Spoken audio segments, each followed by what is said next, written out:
Hi there, my name is Megan, and I started playing Lord of the Rings Online in 2022.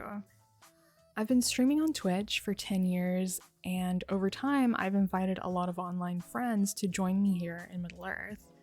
But this game came out in 2007, so the game does have some mechanics and settings that aren't super intuitive for modern players. And in this video, I'm going to try to help you optimize your experience as a new player in Lord of the Rings Online. So I'll be making 3 short videos to cover important topics that I think every new Lord of the Rings Online player should know. The first video will be for bread and butter gameplay mechanics that you should know right from the beginning, and how to play your character optimally and make sure that you're not missing out on anything. Part 2 is going to include fast, easy settings to streamline the way that you navigate the game, like optimizing your bag space. There's one setting to get an immediate increase in your FPS, and then there's also daily free gifts that you should be taking advantage of. Part 3 is going to include more fun topics like player housing, almost monthly festivals, and customizing your character, all which really make Middle-earth and this video game feel way more alive. Alright, so let's get started. I'm going to try to keep things short and sweet so we don't waste any time.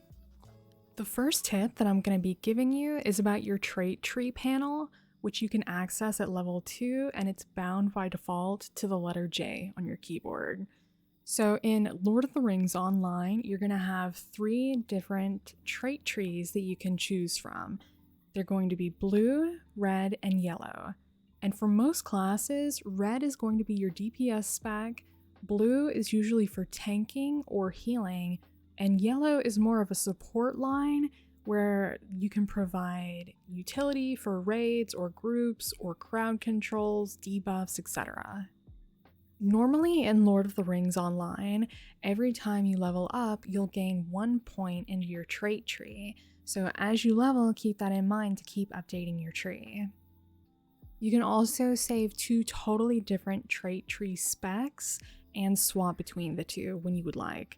For example, if you want to level in red spec, but you want to change to blue spec later on to heal like a party in an instance or something, that's totally helpful. So the next tip that I'm going to tell you about, and I think you should be aware of, is the virtue panel. I think at level 7, you're going to be able to start earning virtue points, which is in the same window as the trait trees that we just went over. It's going to be on the left side on a tab. Virtues give you passive abilities like bonuses to health, critical damage, and defense. You have to select a virtue to start earning levels on it. And then once you get a virtue to level 1, you can put it in the empty slots at the top of the page. And when you've equipped the virtues, you'll receive its main bonuses that are in the description. But you don't have to equip a virtue to receive its passive bonuses, which are at the bottom of the window. You primarily level your virtue traits by completing deeds. And deeds are like mini quests. You can access the deed log by pressing Shift L, and there are so many deeds. Some of them are related to zones, for example. In Bree, you can complete an Orc Slayer deed by killing 60 orcs, and then when you complete it, you get 2,000 virtue points, plus some other cool stuff like reputation or currency that you can use with other things. Now let's talk about mounts.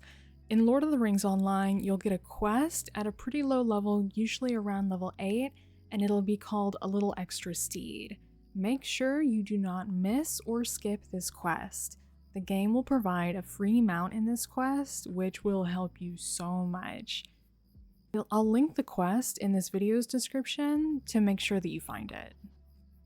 It's usually around the starting zones, or it'll be close to the intro before you really get too far into the game.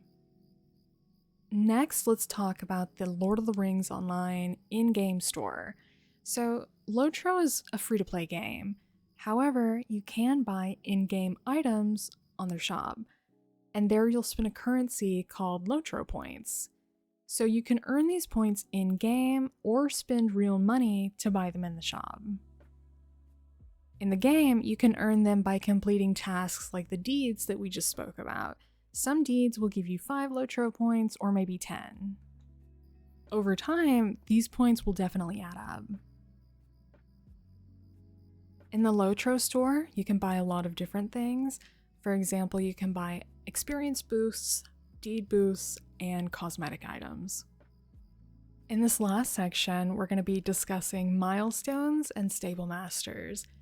And outside of riding your mount, these are the fastest ways that you're going to be able to travel between different cities.